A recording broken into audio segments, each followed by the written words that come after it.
आज के बुद्धिमानी लोग इन चीजों को कैसे लेंगे। मैं खुद ही अपने आप मानने लगा हूं कि शायद परमात्मा ने ही मुझे किसी काम के लिए भेजा है, किसी पर्पज के लिए। प्रधानमंत्री, परमात्मा और पात्रा, आज 3 पर बात करेंगे। लिख हम इसलिए लेते हैं, बहुत सारे लोग कमेंट करके कहते हैं कि लिख क्यों लेते हैं आप। लिख हम इसलिए लेते हैं ताकि हमसे कोई गलत बात ना निकल जाए, और गलत बात भी हो जाएंगे, कानूनी कार्रवाई के अंतर्गत भी आ जाएंगे। और दूसरी चीज है कि मर्यादा में रहना और आलोचना करना तब जरूरी होता है। किसी को हम गलत भी नहीं कह सकते हैं ना। हमें आर्टिकल 19 ये देता है कि हम सवाल कर सकते हैं। भारत की जनता के नागरिक, जनता है, तुम सवाल सत्ता से कर सकते हैं। तो चलिए ज्यादा वक्त न लेते हुए सीधे प्रधानमंत्री परमात्मा है या प्रधानमंत्री है। प्रधानमंत्री नरेंद्र मोदी इस देश के या इस धरती के परमात्मा है या इस भारत देश के प्रधानमंत्री हैं। और अगर ये परमात्मा है तो इनको प्रधानमंत्री किसने बना दिया। अब प्रधानमंत्री तो हमारे देश का जनता चुनती है, एमपी चुनते हैं। बात यहाँ पर जाइएगा नहीं, पूरा वीडियो देखिएगा तब आपको समझ में आएगा। इस तरीके से रूमर फैलाया जा रहा है कि नरेंद्र मोदी इस देश के परमात्मा है, वो एक दैवी शक्ति है, वो एक दिव्य शक्ति है, वो ये है, वो भगवान है, वो अवतरण लिए है, वो राम के सतयुग में आए थे, कलयुग में आए थे, अब कलयुग में पैदा हुए हैं। ये सब मनगढ़ंत कहानियां हैं। और जो प्रधानमंत्री की भी सिस्टम बन रहा है, सैलरी 4 लाख 5 लाख ले रहे हैं, ये सब अपनी रोटियां सेक रहे हैं। परमात्मा धरती पर आ जाए तो मंदिरों में क्यों ढूंढ रहे हो। फिर जिस तरह के भारतीय जनता पार्टी प्रभु राम के पीछे खड़ी है ना, वैसे जो देश के प्रधानमंत्री है ना, तो ये प्रधानमंत्री ना होकर परमात्मा के पीछे खड़े हो गए हैं। अब परमात्मा पर ना तो कोई सवाल करेगा, परमात्मा पर ना तो कोई जवाब पूछेगा, परमात्मा से ना कोई बेरोजगारी के बारे में पूछेगा, परमात्मा से ना कुछ महंगाई के बारे में पूछेगा। तो परमात्मा इस देश का प्रधानमंत्री नहीं है, प्रधानमंत्री नरेंद्र मोदी प्रधानमंत्री है। परमात्मा ये सब बेवकूफ बनाने के फंडे हैं। तो न्यूज 24 के एक इंटरव्यू में बोला गया नरेंद्र मोदी की तरफ से, शायद परमात्मा ने मुझे किसी काम के लिए भेजा है, किसी पर्पस के लिए भेजा है, और वही मुझे इस पर्पस की पूर्ति के लिए कोई दिशा भी देता है। शायद कोई दैवी शक्ति कहो, कोई ईश्वरीय शक्ति कहो, उसके बिना यह संभव नहीं है। तो मैं तो उसी के हवाले हूं, लेकिन वह दिखता नहीं है। अरे दिखेगा कहाँ महाराज, प्रधानमंत्री हैं, आप सबको दिख रहे हैं। तो आज के बुद्धिमानी लोग इन चीजों को कैसे लेंगे।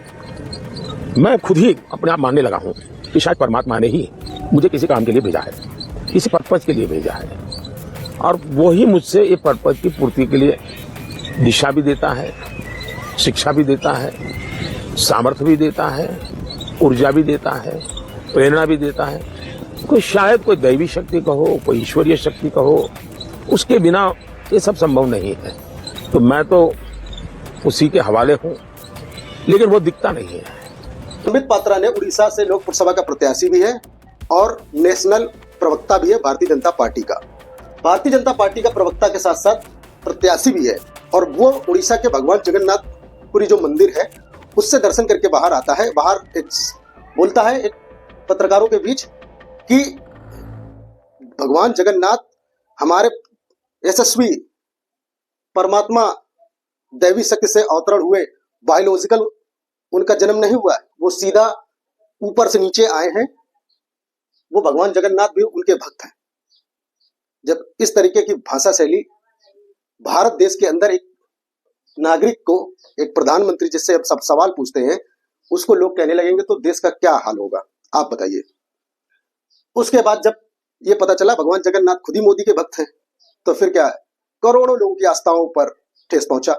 रुकिएगा, अगर इसी जगह किसी कांग्रेसी अन्य घटक दल ये बात बोले होते तो गोदी मीडिया भारत की जो है बर्बादी के कारण, गोदी मीडिया इस भर भर के हेडलाइन हेडलाइन हेडलाइन, बड़े बड़े इंटरव्यू, शायद हमें लगता है 2024 का जो लोकसभा 1 तारीख को लास्ट वोटिंग होगी, 7वां चरण, तब तक गोदी मीडिया केवल यही दिखाती रहती है जो संबित पात्रा ने बोला।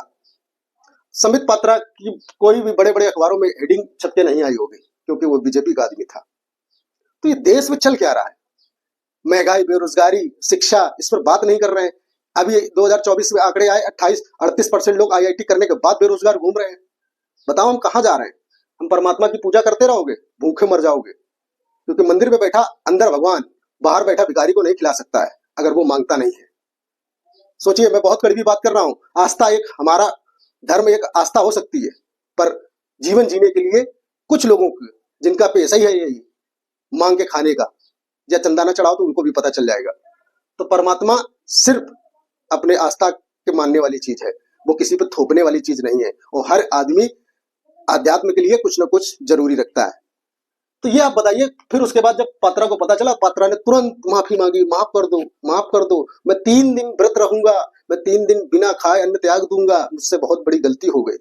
और यही गलती अगर किसी अन्य पार्टी ने की होती तो पता नहीं क्या होता। प्रधानमंत्री को प्रधानमंत्री मानते हैं या परमात्मा मानते हैं? या आप फिर बताइए, परमात्मा ने वाकई उनको भेजा है? अगर प्रधानमंत्री को परमात्मा ने भेजा है या परमात्मा मानने के लिए तैयार हो आप, तो वो मणिपुर में परमात्मा क्यों नहीं गया?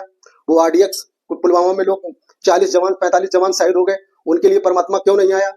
आप बताइए। या देश में जो कहते हैं ना फ्री राशन दे रहे हैं, आज मैं आपके सामने स्पर्धा हटा देता हूं, 80 करोड़ लोगों को, यही तो कहते हैं भारतीय जनता पार्टी वाले, और 25 करोड़ लोगों को, बेरोजगार लोगों को गरीबी से बाहर निकाले हैं। तो हम ये मान लेना कि 140 करोड़ की जनता वाला देश, जिसमें से 100 करीब 100 करोड़ मान लेते हैं, 100 करोड़ लोग अभी भी भुखमरी पर हैं, यानी वो कहीं ना कहीं गरीब हैं। तो क्या आपने 10 साल में कर दिया, आप बताइए। तो इन सब चक्करों में, आंकड़ों में आपने क्या समझा, हमें कमेंट करके जरूर बताइएगा। और हाँ, हमें इस चीज का कमेंट करके जरूर बताइएगा, प्रधानमंत्री एक प्रधान सेवक है, या जनता का नौकर है, या जनता का सेवक है, या परमात्मा है? जो परमात्मा मानते हो वो मिलते हैं नेक्स्ट वीडियो में। मैं था पंकज कुमार, आप देख रहे थे बोलो इंडिया एक्सप्रेस। बोलेगा वही जो सत्ता से सवाल कर सकता है। तब तक के लिए नमस्कार। जय हिंद, जय भारत।